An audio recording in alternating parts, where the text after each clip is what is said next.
दोस्तों हम लोग देख रहे हैं कि जब से रशिया और यूक्रेन के बीच में युद्ध शुरू हुआ है उसके बाद भारत और रशिया के बीच में कुछ और व्यापारिक रिश्ते भी कायम हुए। यानी पहले ये सीमा केवल हथियारों के क्षेत्र तक सीमित थी, लेकिन अब तेल एक नई चीज निकलकर सामने आई है। भारत जहां रशिया से पहले बहुत ही थोड़ी मात्रा में तेल खरीदा करता था, आज भारत ने तेल खरीद के मामले में रशिया से सारे रिकॉर्ड तोड़ दिए हैं। बताया जा रहा है कि रशिया इस समय भारत के लिए दूसरा सबसे बड़ा क्रूड ऑयल का एक्सपोर्टर बन चुका है। यानी इस पायदान पर किसी समय सऊदी अरब हुआ करता था, अब सऊदी अरब को रिप्लेस कर दिया है हमने रशिया से।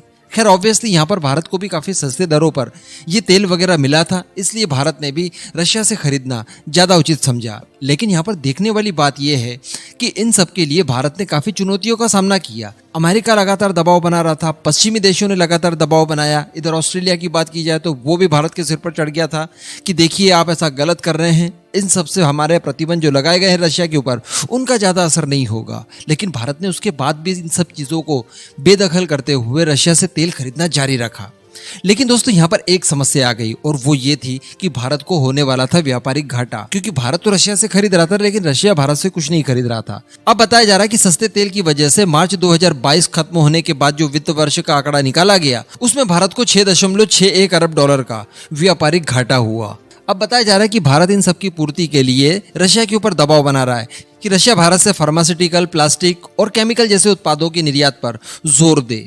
और रशिया को कहीं ना कहीं भारत की बात माननी भी पड़ेगी, क्योंकि ये सारी चीजें रशिया बाहर से इंपोर्ट करता है और इस समय ज्यादातर देश उसे ये सारी चीजें देने के लिए तैयार हैं भी नहीं, तो रशिया को भी भारत की ये शर्त माननी पड़ेगी। लेकिन इसके अलावा भारत ने एक बहुत बड़ा ऑफर दिया है रशिया को, जिसके बाद रशिया और भारत दोनों को ही बहुत हित होगा। और सबसे बड़ी बात है कि अमेरिका और पश्चिमी देशों की जो प्रतिबंध लगाए गए हैं रशिया के ऊपर, वो प्रतिबंध बीच में नहीं आएंगे इन फ्यूचर अगर भारत कोई भी रशिया के साथ बड़ी डील करता है तो। वो क्या खबर है, चलिए हम लोग जानते हैं। आप बस चैनल को सब्सक्राइब जरूर कर लीजिएगा।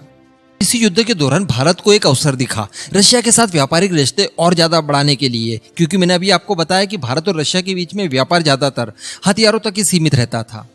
इसके लिए भारत ने रशिया के सामने ऑफर दिया है कि क्यों ना हम लोग व्यापार रुपये में करना शुरू कर दें। इसके लिए भारत ने प्रस्ताव दिया है। इस मामले में ब्लूमबर्ग ने एक रिपोर्ट प्रकाशित की है, उसी में ये सारी चीजों का खुलासा किया गया है। दरअसल भारत ने रूस से रुपये में तेल और हथियारों की खरीद की बात की है। यानी हम लोग तेल खरीदते रहेंगे आपसे हम लोग हथियार भी खरीदते रहेंगे अमेरिका के दबाव के बावजूद, लेकिन बस आप इनकी कीमतें हमसे रुपये में वसूल कीजिए।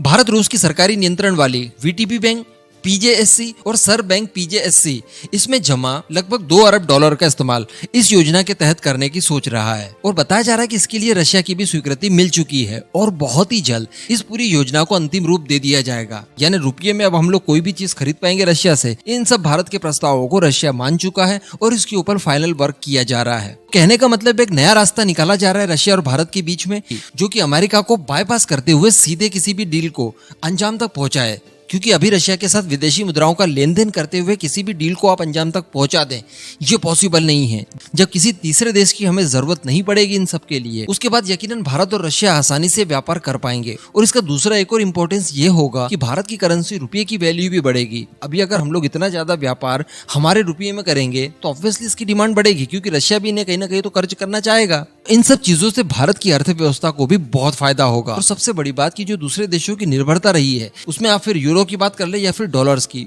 वो निर्भरता खत्म हो जाएगी। तो इन सब चीजों के ऊपर योजनाएं बनाई जा रही है, काम लगातार किए जा रहे हैं, दोनों देशों के बीच में स्वीकृति भी बन गई है। इस पूरे मुद्दे पर आपका जो भी मानना हो नीचे कमेंट करके जरूर बताइएगा।